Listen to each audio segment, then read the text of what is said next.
यह पहलगांव का आतंकी हमला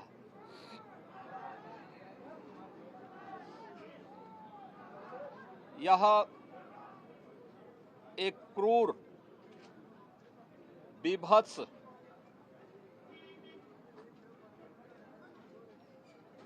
कायराना कृत्य है। न केवल देश ने बल्कि दुनिया के हर सभ्य समाज ने इस घटना की निंदा की है। यह घटना बताती है कि आतंकवाद अब अपनी अंतिम श्वास ले रहा है। निर्दोष पर्यटकों पर हमला जाति और धर्म पूछ करके बहन बेटियों के सामने उनके सिंदूर को उजाड़ा जाए, यह कोई सभ्य समाज स्वीकार नहीं कर सकता। और खास तौर पर भारत के अंदर यह कतई स्वीकार्य नहीं है।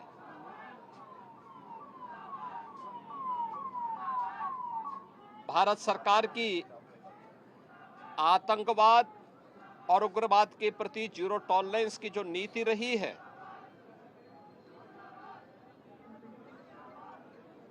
वह प्रभावी ढंग से आतंकवाद का नेस्तनाबूद करेगी। और आपने देखा होगा कल इसकी शुरुआत,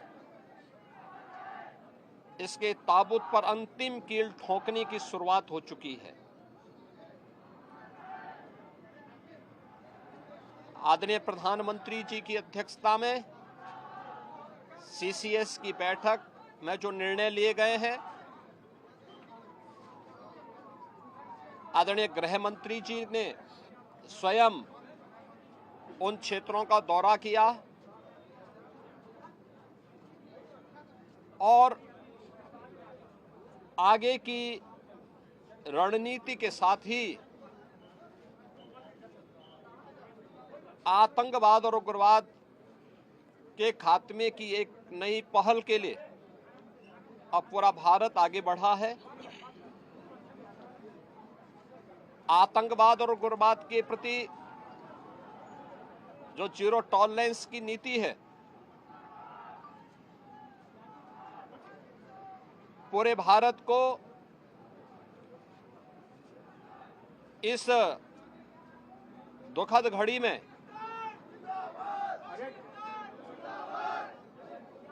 प्रधानमंत्री मोदी जी के नेतृत्व पर विश्वास करना चाहिए। मैंने अभी शुभम द्विवेदी के परिवार के सभी सदस्यों से मुलाकात की है। उनके पूज्य पिता से मेरी कल भी बात हुई थी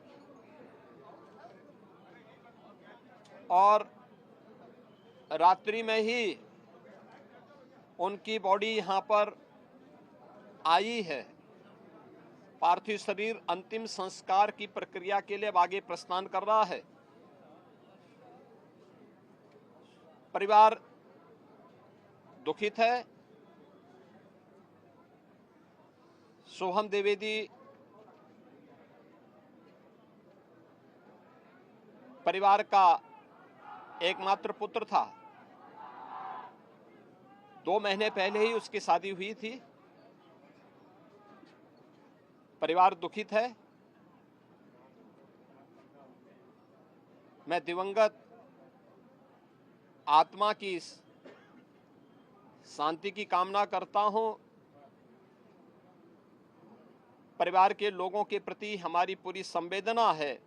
दुख की इस घड़ी में पूरा देश इस अमानवीय और बर्बर कृत्य की निंदा करता है और इस बात के लिए भी हम आश्वस्त करते हैं कि जिस तरीके से वहां पर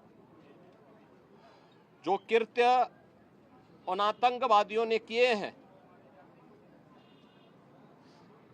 हिंदू मां बहनों के साथ जिस प्रकार की बर्बरता उनके सामने ही उनके सिंदूर के साथ किया गया है, इसी प्रकार से आतंकवादियों और उनके आकाओं को उसकी सजा जरूर मिलेगी।